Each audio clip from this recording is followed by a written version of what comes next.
galera, tudo bem? No vídeo de hoje a gente vai continuar com o assunto de funções, tá? Só que agora algumas características importantes sobre função, tá?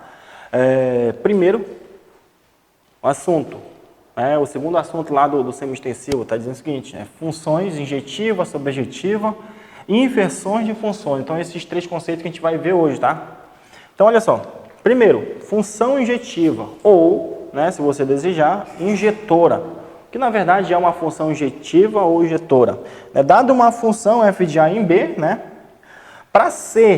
para eu ter uma função injetora, dados dois elementos do meu domínio, tá? Do meu domínio aqui, olha, que é o A, dado dois elementos de lá, diferentes, é claro, eu tenho que ter imagens diferentes, tá? Então, significa dizer que eu pego dois elementos do meu domínio, eu tenho que ter imagens diferentes, tá? Eu tenho que ter imagem para cada um desses elementos, eu tenho que ter uma imagem particular, tranquilo? Aí eu coloquei um exemplo aqui para vocês para facilitar esse entendimento, olha só.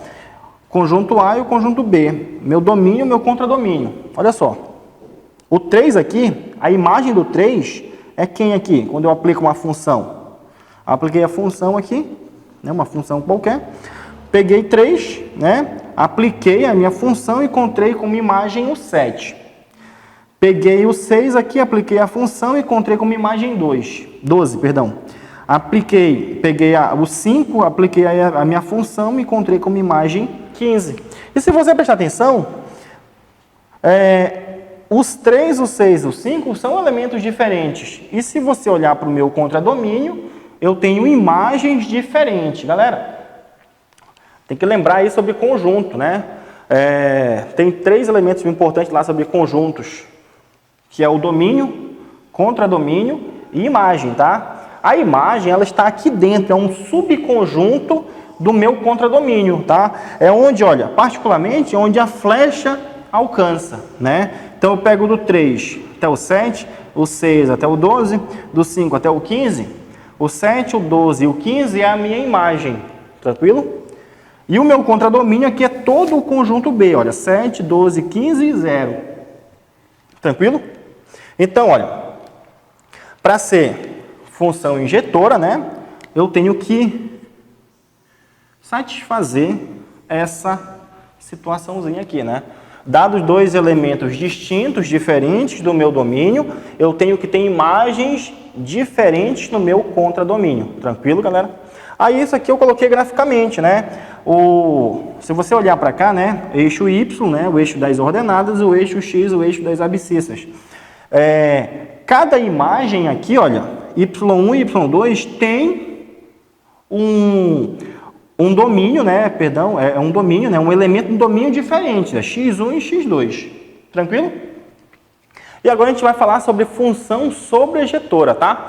Função sobrejetora ou função sobrejetiva, assim como você desejar chamar, tá? Função, de f, a função f de A em B, olha só como é simples você entender esse conceito. Para ser uma função sobrejetiva, sobrejetora, isso aqui deve acontecer.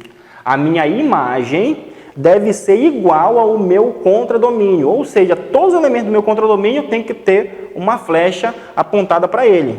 Olha só, um exemplo aqui. Eu tenho um conjunto A e o conjunto B, meu domínio e o meu contradomínio, tá? Aí olha só, pego um elemento aqui no meu domínio, flechando aqui, ó.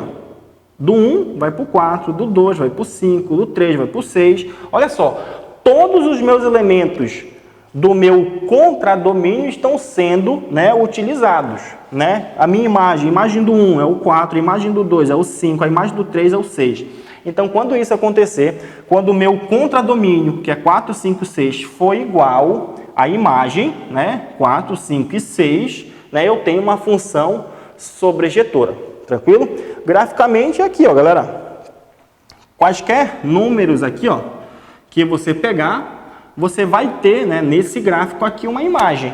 Qualquer número que você pegar aqui no eixo X, você vai ter uma imagem aqui nessa parábola aqui. Beleza? No eixo das ordenadas. E agora a gente vai falar de uma que une todas elas, tá? que é a função bijetora ou bijetiva. A função bijetora vai acontecer o seguinte, é uma função que ela deve ser função injetora e sobrejetora ao mesmo tempo. Tem que ser os dois juntos, tá? Função bijetora, bi, né? Bi vem de 2. Então, função bijetora deve ser uma função injetora e deve ser uma função sobrejetora ao mesmo tempo, né? E aí, coloquei um exemplo clássico aqui, tá?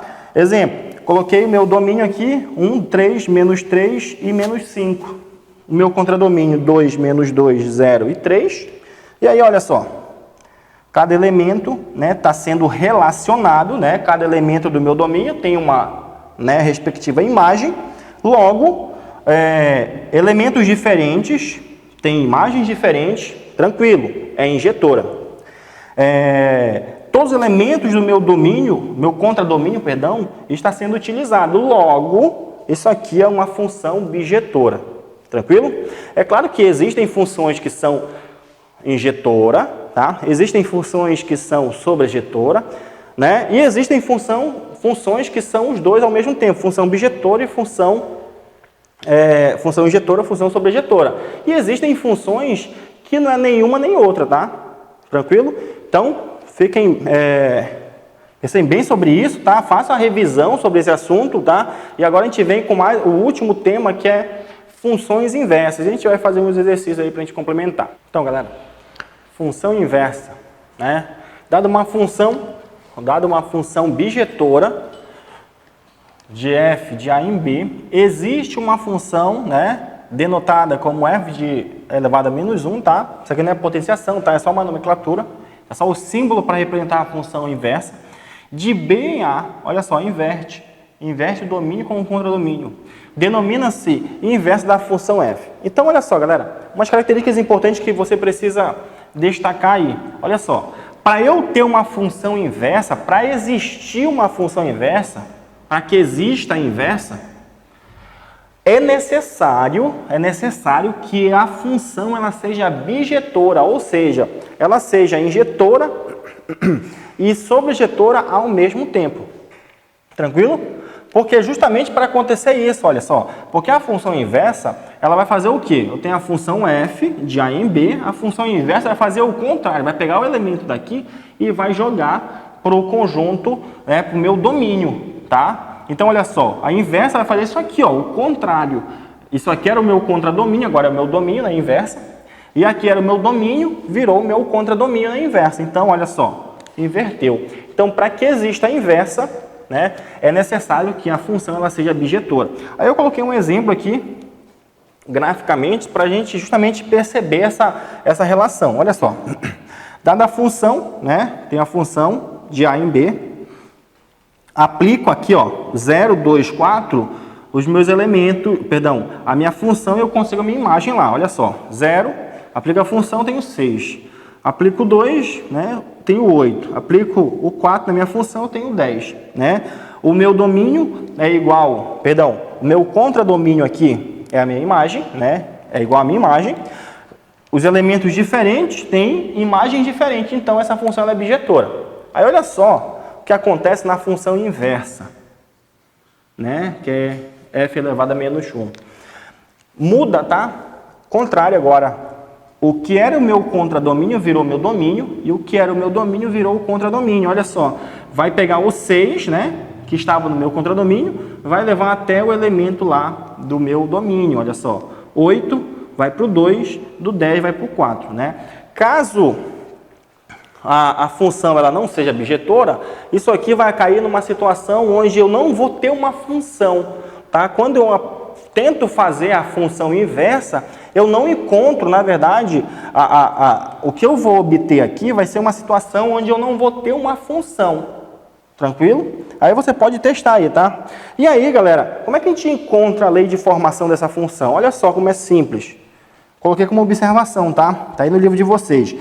Para determinar a lei de formação de uma função inversa, olha só como é simples, galera. Você apenas tem que fazer isso. Você troca o x com o y da função e depois faz as operações necessárias para isolar o y. Apenas isso. Olha só os exemplos lá que eu vou mostrar para vocês, tá? Muito tranquilo, olha só. Determine, tá? Primeiro exemplo, tá? Determine a função inversa de f de x igual a x sobre x mais 1 e 2, f de x igual a x mais 3 dividido por x menos 2. Então, bora lá, né? Trabalhar nessa primeira situação. Pela regrinha que eu coloquei lá para vocês, o que eu tenho que fazer? Eu tenho que trocar o x com o y. Aí você pode perguntar, professor, mas não tem y. O que eu faço? Lembra aí, galera, que o y, ele é igual ao f de x. Lembra? Tá lá na ordenada lá? Então, f de x é igual ao y. Então, no lugar do f de x, eu vou colocar um y, então, só para ficar melhor e você compreender com mais facilidade. Olha só, é a mesma coisa, tá? Quando tiver f de x aqui, você pode trocar com o y, que não interfere em nada, eles são iguais, tá?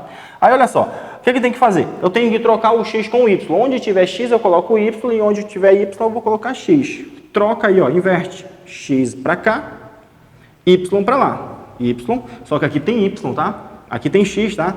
Então, eu vou colocar o y. E agora, galera, é só continha. Você faz as operações necessárias para justamente isolar o y. Olha só, primeira estratégia é a seguinte, essa expressão aqui que está dividindo, ela vai passar para cá para cima, multiplicando. Então, vai ficar x vezes y mais 1. Não esquece. Não esquece, porque aqui eu tenho dois termos, tá? Eu tenho dois termos, e quando ele vai multiplicando, eu tenho que colocar entre parênteses, porque os dois termos estão sendo multiplicados por x. Beleza? Aí tá. Envolve aqui, no outro lado ficou só y. Aí, aplica a propriedade distributiva aqui, ó. X, y mais x. Isso aqui é igual a y. Lembra que tem que isolar o y? Então, pega o y daqui, joga o primeiro membro, e esse x joga para o outro lado. Então, xy menos y é igual a menos x. Tranquilo? Percebe-se que aqui tem y e aqui também tem y, nos dois termos. Isola não. Coloque em evidência. Y é igual a x menos 1. Lembra?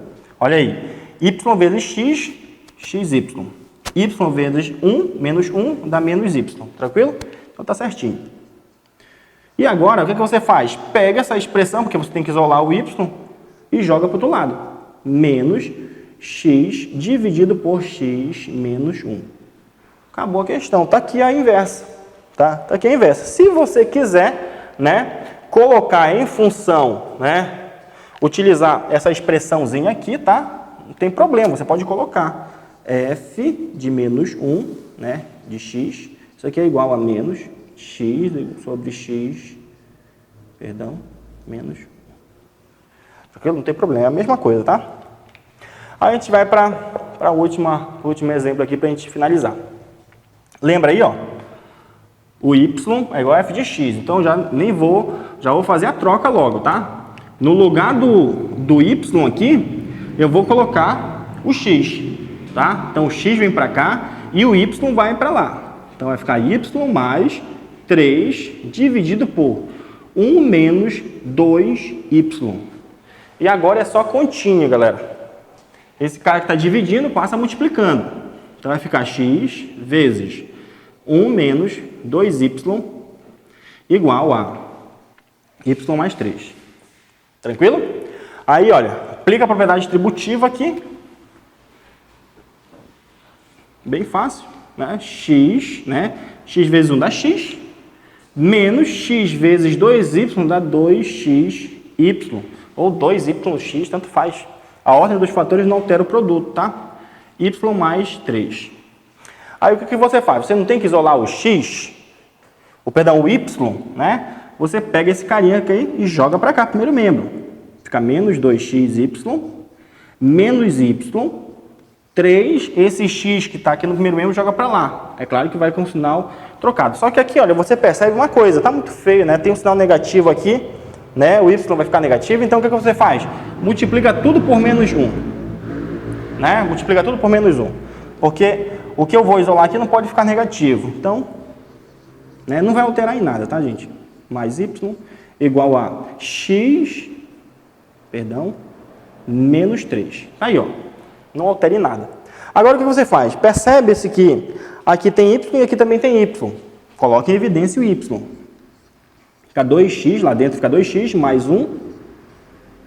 Juntou aqui, né? Mais 1, isso é igual a x menos 3. Pega essa expressãozinha aqui com dois termos, joga dividindo para o outro lado, né? E aí a gente conclui e encontra a função inversa, 2x mais 1. X menos 3, 2x mais 1. Aí se você quiser colocar, não tem problema, no lugar do y, você coloca lá, olha, f, né, de menos 1 de x. É a mesma coisa, tá, gente? Mesma coisa. Tranquilo? Então, galera, espero ter ajudado vocês. A gente se encontra na próxima aula, tá? Falou!